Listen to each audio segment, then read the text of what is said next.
बहुत समय पहले की बात है।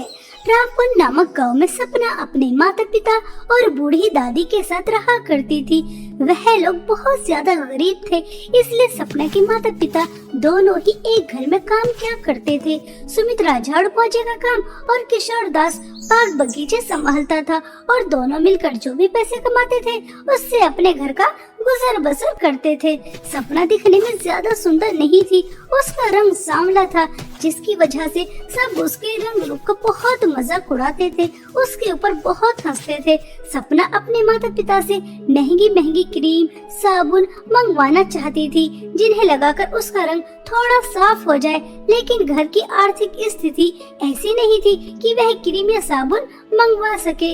इस वजह से वह बहुत ज्यादा दुखी हो जाया करती थी। ऐसे ही एक दिन आस पड़ोस की सभी लड़कियां पास के बगीचे में खेल रही थी। तभी सपना उनके पास जाती है और उनसे कहती है, निधि, सोमिया, क्या मैं भी तुम्हारे साथ खेल सकती हूँ? मैं भी खेलना चाहती हूँ, मुझे भी अपने साथ खिला लो। चल चल दूर हट, काली कलूटी बदसूरत बंदरिया जैसी दिखने वाली लड़की। हम तेरे काले साए से भी दूर रहना चाहते हैं और तू चाहती है कि हम तुझे अपने साथ खिलाएं। चल चल दूर हट। देखो तो सौम्या, इस काली कलूटी की कितनी हिम्मत हो रही है, हमारे साथ खेलने के लिए कह रही है। शक्ल सूरत देखी नहीं और आगे हमारे साथ खेलने के लिए, बंदरिया। निधि, मैं तो कहती हूँ यहाँ से दूर चलते हैं, वरना इसकी तरह हम भी काले हो जाएंगे, हम भी इसकी तरह बस सूरज जैसे दिखने लगेंगे। हम इसकी तरह नहीं दिखना चाहते, वरना इसकी तरह हमसे कोई दोस्ती नहीं करेगा, हमारे साथ खेलेगा नहीं। जैसे इस काली कलूटी के साथ कोई नहीं खेलता, कोई इसे अपने पास बिठाना पसंद नहीं करता। चल यहाँ से दूर चलते हैं। ऐसा कहकर निधि और सौम्या उसका बहुत मजाक उड़ाती हैं। बेचारी सपना को बहुत ज्यादा दुख होता है और वह रोते हुए घर आ जाती है। तभी सपना की दादी सपना से कहती हैं, अरे सपना रानी, मेरी प्यारी बिटिया, तुम क्यों रो रही हो? क्या किसी ने कुछ कहा है? जब से बाहर से आई हो टप टप टप आंसू बहा ही जा रही हो, इतना क्यों रोती हो बेटा? चलो बताओ, तुम्हें क्या हुआ है? तुम इतना क्यों रो रही हो? दादी, आपको पता है मैं सुंदर नहीं हूँ ना, इसलिए कोई भी मुझसे दोस्ती नहीं करता, सब मुझसे दूर दूर भागते हैं, कहते हैं देखो वो आगे काली बंदरिया, चलो चलो दूर हट जाओ, वरना इसके काले साए से हम भी इसकी तरह बदसूरत हो जाएंगे। इस तरह से कहकर सब मुझसे दूर हो जाते हैं, कोई मुझे अपने साथ नहीं खिलाता। दादी, काला होने के पाप है, ऊपर वाले ने मुझे जैसा बना दिया मैं उसी में खुश रहना चाहती हूँ, लेकिन ये दुनिया वाले मुझे खुश रहने क्यों नहीं देते? मुझे हर पल ये एहसास कराते हैं कि तू काली है, बदसूरत है, तुझे जीने का कोई अधिकार नहीं। दादी, अगर हमारे घर की आर्थिक स्थिति अच्छी होती तो मैं महंगी महंगी अच्छी अच्छी क्रीम लगाती और उन्हें लगाकर गोरी हो जाती, फिर सब मुझसे दोस्ती करते। इस तरह से मुझे मेरे रंग रूप की वजह से दुत्कारते नहीं। अरे मेरी प्यारी बिटिया, तुमसे किसने कह दिया कि तुम सुंदर नहीं हो? तुम तो बहुत प्यारी हो, तुम्हारा दिल बिल्कुल शीशे की तरह साफ है, तुम कभी किसी का बुरा नहीं चाहती, और मैं देखती हूँ कैसे तुम रोज शाम को अपने खाने में से बचाकर खाना बाहर के भूखे कुत्तों को खिलाती हो। बेटा, रंग रूप से इंसान सुंदर नहीं होता, अपने दिल से सुंदर होता है। बेटा, तुम लोगों की बात का बुरा मत माना करो, उनका तो काम है कहना, एक कान से सुनो और दूसरे कान से निकाल दो और खुश रहना सीखो बेटा। अपनी दादी की बातें सुनकर सपना को सुकून मिलता है।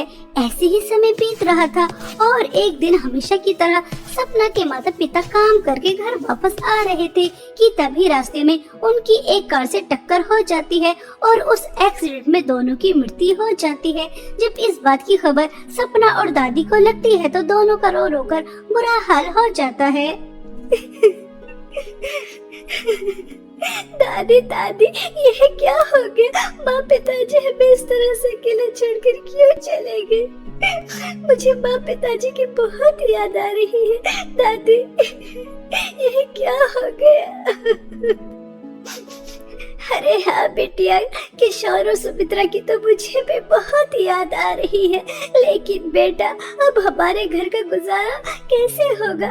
वही तो थे दोनों कमाने वाले, अब वही इस दुनिया को छोड़कर चले गए।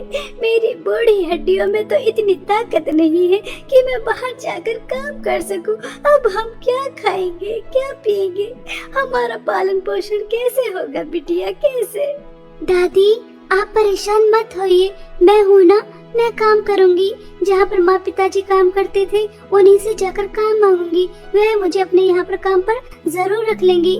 मैं ज्यादा काम नहीं कर सकती तो इतना तो काम कर ही लूंगी कि हम दोनों दो समय का नहीं, एक समय का तो खाना खा ही लें। ऐसा कहकर सपना, जहाँ पर सपना के माता पिता काम करते थे, वहाँ चली जाती है। वहाँ की मालकिन सुजाता सपना को घर की सफाई के लिए रख लेती है। अब सपना सुजाता के यहाँ पर साफ सफाई का काम करने लगती है। कुछ समय बाद सुजाता की बेटी तारा कॉलेज से वापस आती है और वह सपना को अपने यहाँ काम करते हुए देखकर आग बबूला हो जाती है और अपनी माँ से कहती है, मम्मी मम्मी जल्दी यहाँ पर आइए। यह काली कलूटी बस सूरज जैसी दिखने वाली लड़की मेरे घर में क्या कर रही है? क्या आप जानती नहीं, मुझे काले लोगों से सख्त नफरत है और आपने इतनी काली कलूटी बस सूरज दिखने वाली लड़की को घर पे काम पर रख लिया। जब तक मैं इस घर में रहूंगी मुझे इस काली कलूटी की शक्ल देखनी पड़ेगी। मम्मी आपने ऐसा क्यों किया? आप तो अच्छी तरह से जानती है कि मुझे बदसूरत लोग बिल्कुल भी पसंद नहीं है। अरे मेरी प्यारी बच्ची, मुझे अच्छी तरह से पता है कि तुम्हें काले लोग बिल्कुल भी पसंद नहीं हैं।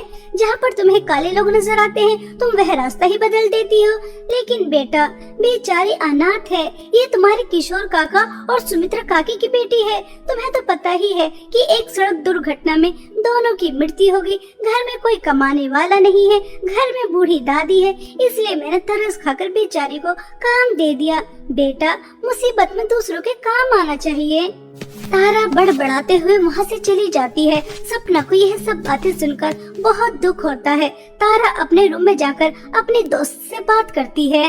अरे यार पूछ मत, मेरा मूड बहुत ज्यादा खराब है। तुझे पता है मम्मी ने एक काली कलूटी बस सूरत दिखने वाली नौकरानी को घर में रख लिया है, जिसे देखकर मेरा पारा हाई हो गया। और तू तो मम्मी को जानती ही है, उन्हें तो समाज सेवा करने की आदत है। अब समझ में नहीं आ रहा कि उस काली कलूटी को अपने घर से कैसे निकालूं।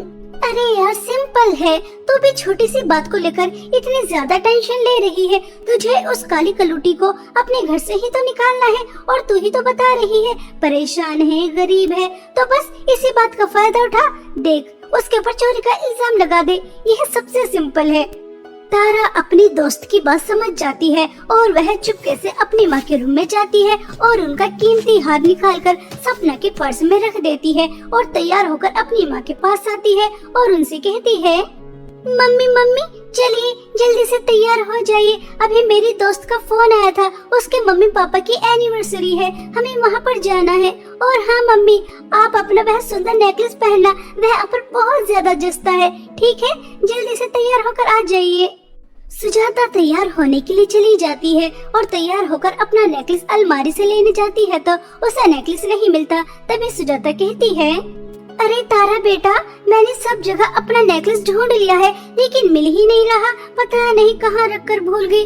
अरे बेटा तुम्हें तो पता ही है कि वह नेकलेस कितना ज्यादा कीमती है, तुम्हारे पापा को पता चलेगा तो वह कितना ज्यादा नाराज होंगे कि मैंने इतना कीमती नेकलेस गुमा दिया। मम्मी आज से पहले हमारे घर में कभी चोरी नहीं हुई, यही काली कलूटी हमारे घर में पहली बार आई है, जरूर इसने ही आपका नेकलेस चुराया होगा, क्योंकि गरीब है ना, इतना कीमती नेकलेस देखकर पैसों का लालच आ गया होगा और चुरा लिया होगा। अभी मैं इसका पर्स देखती हूँ। तारा मैम साहब मैं गरीब जरूर हूँ लेकिन चोर नहीं हूँ, मैंने नेकलेस नहीं चुराया, आप मेरे ऊपर चोरी का इल्जाम मत लगाइए, चाहे तो आप मेरा पर्स चेक कर लो।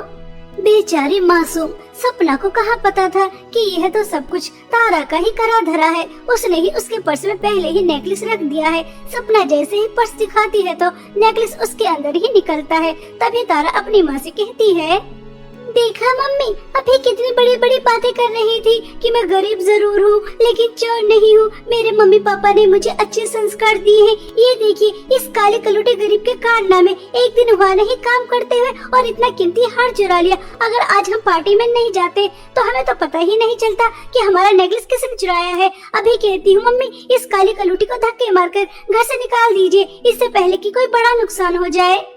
सुजाता अपनी बेटी की बातों में आ जाती है और बेचारी सपना को दोनों माँ बेटी घर से निकाल देती हैं। सपना समझ जाती है कि तारा उसे पसंद नहीं करती थी, इसलिए उसने जानबूझकर उसके ऊपर चोरी का इल्जाम लगाकर घर से निकलवाया है। सपना रोते हुए बाहर आ जाती है, लेकिन वह घर नहीं जाती। जंगल में एक नदी किनारे बैठ जाती है और वहाँ बैठकर बहुत ज्यादा रोती है। तभी सपना देखती है कि नदी के पास एक टूटी फूटी झोपड़ी है, जिसके बाहर एक बूढ़ी औरत बेहोश पड़ी है। सपना तुरंत उस बूढ़ी औरत के पास जाती है, उसे होश में लेकर आती है और उसके घर में जो भी कुछ रखा होता है वह बनाकर उस बूढ़ी औरत को खिला देती है और उसकी बहुत सेवा करती है। तभी वह बूढ़ी औरत सपना से कहती है, बेटा तुम कितनी अच्छी हो, तुम्हारा दिल कितना अच्छा है, तुमने एक अनजान बुढ़िया की कितनी सेवा की।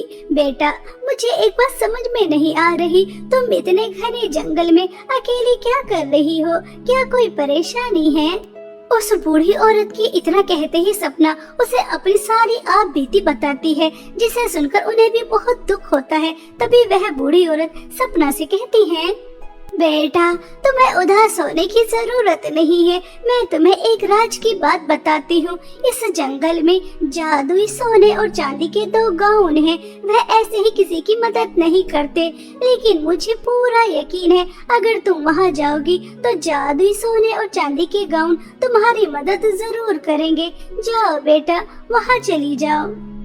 बूढ़ी औरत की बातें सुनकर सपना खुश हो जाती है और वह तुरंत जंगल में उस जगह पर पहुंच जाती है जहां पर जादुई सोने और चांदी के 2 गाउन थे। तभी वहां जाकर सपना उनसे कहती है, जादुई सोने और चांदी के गाउन, मुझे आपकी जरूरत है। मुझे यहाँ पर एक अम्मा ने भेजा है, कृपया करके मेरी मदद करो। सपना, मैं जादुई सोने का गाउन हूँ, अगर तुम मुझे पहन लेती हो तो तुम दुनिया की सबसे ज्यादा सुंदर लड़की बन जाओगी और तुम्हारे सामने सोना, हीरे, पैसा ही पैसा आ जाएगा। तुम्हें किसी चीज की कोई कमी नहीं होगी। लेकिन जादुई सोने के गाउन का जादू पाने के लिए तुम्हें मुझे 2 हिरण लाने होंगे, जिनका खून पीकर मैं तुम्हारी मदद कर पाऊंगा। सपना, मेरी भी शक्तियाँ दिन पर दिन कम होती जा रही हैं, लेकिन मैं इस जादुई सोने के गाउन की तरह नहीं हूँ। मैं किसी की बलि नहीं मांगूंगा। मेरी शक्तियाँ बढ़ाने के लिए मुझे तुम्हारी मदद की जरूरत है। मुझे पहनने के बाद तुम एक ऐसे गांव में पहुँच जाओगी जहाँ पर बहुत लोग बीमार हैं। वहाँ जाकर तुम्हें उन सभी लोगों की सेवा करनी होगी, उनकी मदद करनी होगी और इसके बदले तुम्हें कुछ नहीं मिलेगा। अब तुम्हारे हाथ में है कि तुम मेरी शक्तियाँ बढ़ाने के लिए बीमार लोगों की सेवा करना चाहती हो या फिर सुंदर और धन दौलत पाने के लिए 2 हिरण की बलि चढ़ाना चाहती हो। मैं इतनी स्वार्थी नहीं हूँ कि अपनी सुंदरता और अपनी जरूरतों को पूरा करने के लिए किसी की जान लूं। मैं किसी की बलि नहीं चढ़ाने वाली, बल्कि जादुई चांदी के गाउन को पहनकर अगर मैं किसी के काम आ सकती हूँ तो मैं यह पुण्य का काम जरूर करूँगी। जादुई चांदी के गाउन, मैं आपकी मदद करूँगी और आपकी मदद से उन सभी गाँव वालों की जो बीमार है, मैं धन दौलत का लालच नहीं करूँगी, क्योंकि लालच बहुत बुरी बला होती है।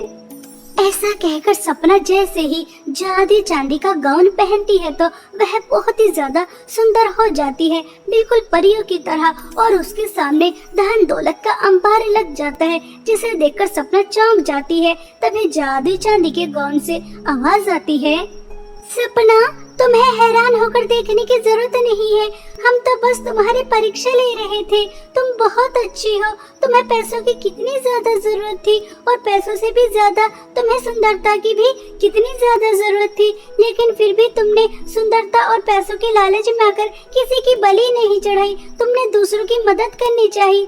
हम तो बस तुम्हारी परीक्षा इसलिए ही ले रहे थे कि तुम कैसी हो। अब तुम अपनी परीक्षा में पास हो गई। अगर तुम जादुई सोने का गाउन चुनती तो तुम्हें यहाँ से कुछ भी नहीं मिलता। जादुई चांदी के गाउन की बातें सुनकर सपना बहुत ज्यादा खुश हो जाती है और सपना वह सारी धन दौलत लेकर अपने घर आ जाती है और अपनी दादी को यह सब बताती है, जिसे सुनकर दादी भी बहुत ज्यादा खुश हो जाती हैं। सपना और उसकी दादी बहुत ज्यादा अमीर हो जाती हैं। इस तरह से सपना के अच्छे स्वभाव की वजह से उसे जादुई चांदी का गाउन मिला, जिसकी मदद से उसे सुंदरता भी मिल गई और धन दौलत भी, जिसकी वजह से वह अपनी दादी के साथ एक हंसी खुशी जीवन। बहुत समय पहले की बात है। रामपुर नामक गांव में रानी अपने माता पिता के साथ बहुत खुशी खुशी रहा करती थी। आज रानी का 18वां जन्मदिन था। पूरे घर को दुल्हन की तरह सजाया गया था। रानी बहुत ज्यादा खुश थी क्योंकि रानी का 18वां जन्मदिन बहुत धूमधाम से मनाया जा रहा था। चारों तरफ खुशियां ही खुशियां थी। रानी को हमेशा लहंगे पहनने का बहुत शौक था, इसलिए रानी के माता पिता उसके लिए गोल्डन लहंगा लेकर आते हैं और उसे उसके जन्मदिन का गिफ्ट देते हैं। रानी बेटा, यह देखो हम तुम्हारे लिए क्या लेकर आए हैं, गोल्डन लहंगा। तुम्हें हमेशा से ही लहंगे पहनने का बहुत शौक था ना, इसलिए तुम्हारे पिताजी और मैंने सोचा क्यों ना तुम्हारे 18वें जन्मदिन पर तुम्हें गोल्डन लहंगा दिया जाए। बताओ रानी बेटा, कैसा लग रहा है? माँ, आप मेरे लिए कभी कोई चीज लेकर आए मुझे अच्छी न लगे, ऐसा तो हो ही नहीं सकता। ये गोल्डन लहंगा बहुत ही ज्यादा सुंदर है। आप दोनों दुनिया के बेस्ट मम्मी पापा हो। आपको मेरी हर छोटी छोटी चीजों का कितना ख्याल रहता है। आप हमेशा मेरे साथ ऐसे ही रहना। रानी बेटा, तुम्हारे जन्मदिन की सारी तैयारियां हो गई हैं, लेकिन अभी तक तुम्हारा केक नहीं आया। अरे रानी की माँ, क्या वह केक समय पर डिलीवर कर देंगे या हमें वहाँ जाकर अपनी बिटिया का केक लेकर आना चाहिए? क्या तुम मेरे साथ चलोगी? हाँ हाँ, क्यों नहीं, मैं अपनी बिटिया का केक लेने तुम्हारे साथ जरूर चलूंगी। ऐसा कहकर रानी के माता पिता रानी के जन्मदिन का केक लेने चले जाते हैं। रानी अपने माता पिता का बेसब्री से इंतजार कर रही थी, लेकिन अचानक रानी की खुशियों को किसी की नजर लग जाती है। रानी के माता पिता उसके लिए केक लेकर आ रहे थे। अचानक उनकी कार का एक्सीडेंट हो जाता है।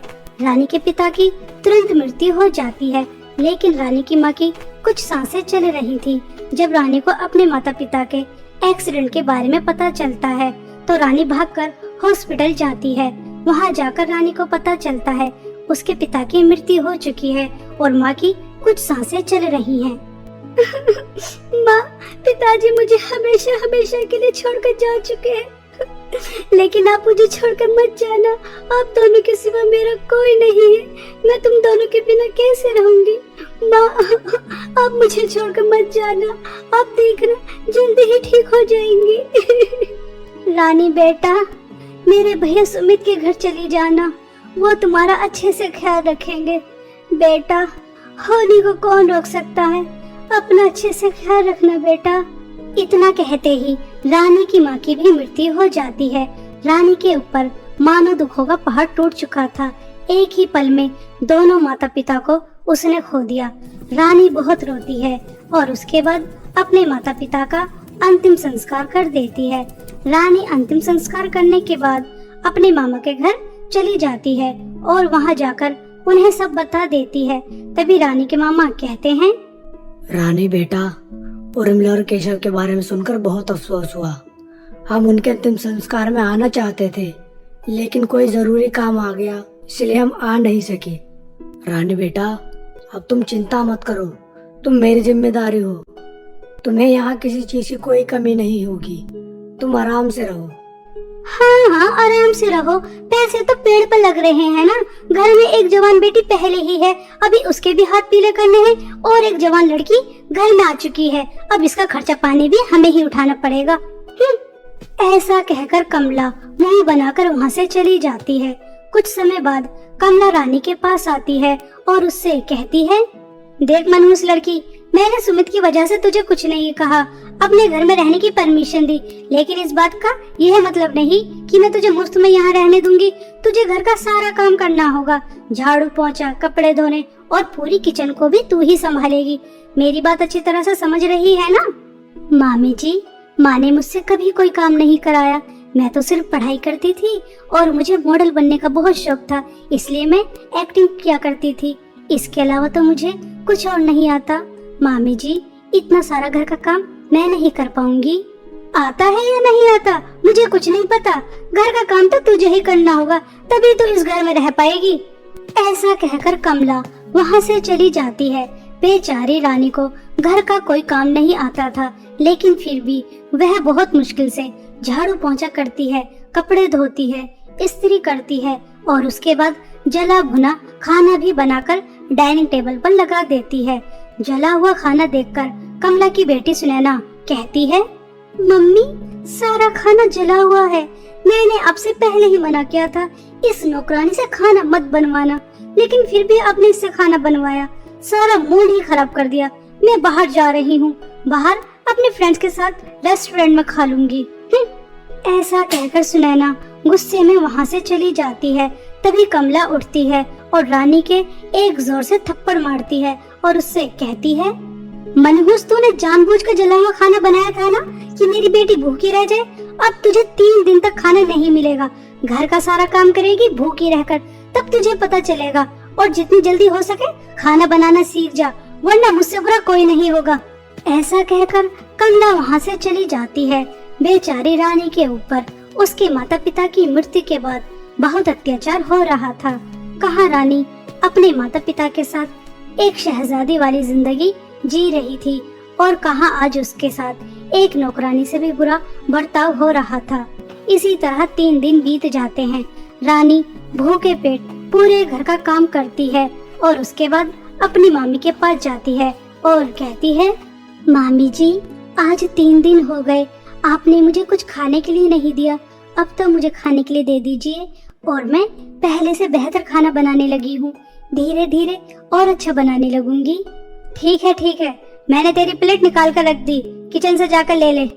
रानी खुशी खुशी अपना खाना लेने जाती है कि 3 दिन बाद उसे कुछ खाने के लिए तो मिलेगा, लेकिन वहाँ जाकर रानी देखती है तो सूखी हुई एक रोटी चटनी के साथ रखी होती है, जिसे देखकर रानी बहुत ज्यादा दुखी हो जाती है। रानी बहुत मुश्किल से उस सूखी रोटी को खाती है और उसके बाद अपनी माँ की फोटो देखकर बहुत रोती है। माँ, पिताजी, जब आप दोनों जिंदा थे तो मैं कितनी खुश थी, मेरी हर ख्वाहिश पूरी होती थी। लेकिन आज तो मुझे रोटी तक नसीब नहीं हो रही। 3 दिन बाद मिली, वो भी सूखी हुई रोटी। मेरी कितनी बुरी किस्मत है। माता पिताजी, आप मुझे छोड़कर क्यों चले गए? कितना अच्छा होता अगर आप लोग मेरे साथ होते, या फिर उस कार एक्सीडेंट में मैं भी आप लोगों के साथ होती और मैं भी आप लोगों के साथ मर जाती। कम से कम मुझे मामी के अत्याचार से तो छुटकारा मिल जाता। ऐसा कहकर रानी जोर जोर से रो रही थी। तभी उसकी माँ की फोटो से आवाज आती है, रानी बेटा, इस तरह से मत रो, मुझसे तुम्हारी तड़पन नहीं देखी जा रही। रानी बेटा, तुम्हें याद है तुम्हारे 18वें जन्मदिन पर मैंने और तुम्हारे पिताजी ने तुम्हें एक गोल्डन लहंगा दिया था।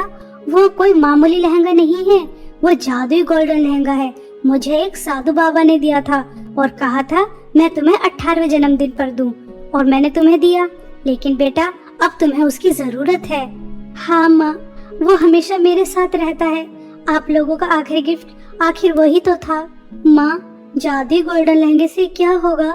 रानी बेटा, जादुई गोल्डन लहंगे से तुम जो भी कुछ मांगोगी वो तुम्हें मिल जाएगा और तुम्हें कुछ काम भी नहीं करना पड़ेगा। सभी काम जादुई गोल्डन लहंगा कर देगा। अब तुम कमला और सुनैना के अत्याचार से बच सकती हो। रानी बेटा, तुम्हें जादुई गोल्डन लहंगे से अच्छे अच्छे पकवान, अच्छे अच्छे ड्रेसेस भी मिलेंगी। मेरी बच्ची के सभी कपड़े कितने फटे पुराने और गंदे हो चुके हैं। माँ, आप कितनी अच्छी हैं। आपका बहुत बहुत धन्यवाद। आपने मेरी सब दुख परेशानी को दूर कर दिया। अब मैं जादुई गोल्डन लहंगे से अपने लिए अच्छे अच्छे पकवान मांगूंगी। 3 दिन हो गए, मैंने कुछ नहीं खाया। आज खाने के लिए मिली वो भी सूखी रोटी। रानी तुरंत अलमारी से अपनी माँ का जादुई गोल्डन लहंगा निकालती है और उसे देखकर बहुत ही ज्यादा खुश होती है और उसके बाद जादुई गोल्डन लहंगे से अपने लिए स्वादिष्ट खाना मांगती है। तभी रानी के सामने स्वादिष्ट खाना आ जाता है। रानी 3 दिन बाद पेट भरकर खाना खाती है और उसके बाद उसकी मामी ने उसे जो भी काम दिया था, रानी जादुई गोल्डन लहंगे की मदद से सभी काम कर देती है। ऐसे ही समय बीत रहा था। एक दिन रानी की कॉलेज की फ्रेंड आती है आरती। रानी, तुम्हारा मॉडल बनने का सपना पूरा हो गया। तुमने हमारे कॉलेज में जो मॉडलिंग ऑडिशन हुए थे उसमें ऑडिशन दिया था ना, उसमें तुम सिलेक्ट हो चुकी हो। कल ही तुम्हें मुंबई जाना है, अपनी पैकिंग कर लो। अब देखना, तुम्हें बड़ी मॉडल बनने से कोई नहीं रोक सकता। तू सच कह रही है आरती, सच में तूने मुझे बहुत बड़ी खबर आकर सुनाई। अब मैं मामी जी से बात करके कल ही मुंबई के लिए निकल जाऊंगी। मेरा बचपन का सपना पूरा हो जाएगा। अगर आज माता पिताजी जिंदा होते तो कितना खुश होते। चल ठीक है यार, अपना ख्याल रखना। मॉडल बनकर अपने फ्रेंड्स को भूल मत जाना।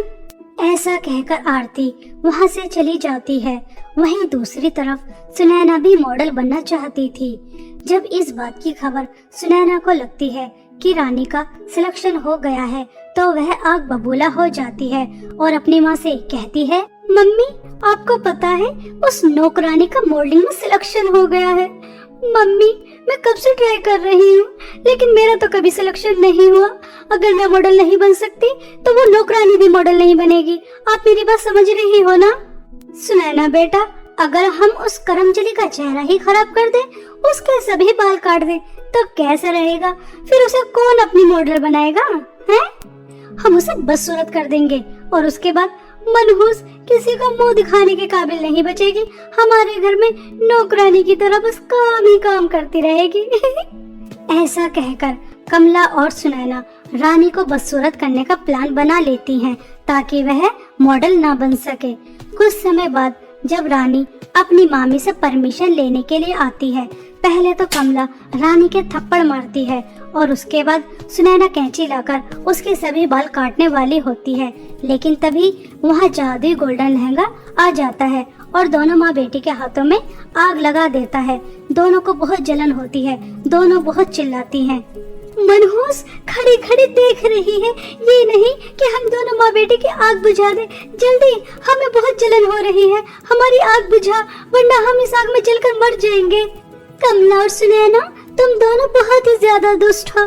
तुम बेचारी को बदसूरत करके उसे मॉडल बनने से रोकना चाहती थी। तुमने उसके साथ अब तक जो किया वो कम था क्या, जो तुम अब उसे बदसूरत करने जा रही थी? अब तुम दोनों माँ बेटी इसी आग में जलकर मर जाओगी और रानी मुंबई जाकर एक बड़ी मॉडल बन जाएगी। जादुई गोल्डन लहंगे, तुम मामी और सुनैना दीदी की आग बुझा दो।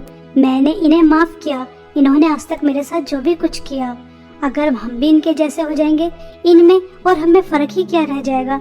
मैं नहीं चाहती मेरी वजह से इनकी मृत्यु हो जाए। रानी की बातें सुनकर कमला और सुनैना को अपने किए पर बहुत पछतावा होता है। दोनों रानी से माफी मांगती हैं। तभी जादुई गोल्डन लहंगा भी दोनों की आग बुझा देता है। रानी दोनों को माफ कर देती है और उसके बाद जादुई गोल्डन लहंगे की मदद से मुंबई चली जाती है। वहां जाकर रानी मॉडलिंग शो में पार्टिसिपेट करती है और उसके बाद एक बड़ी मॉडल बन जाती है। आज रानी जादुई गोल्डन लहंगे की मदद से एक बड़ी मॉडल बन जाती है।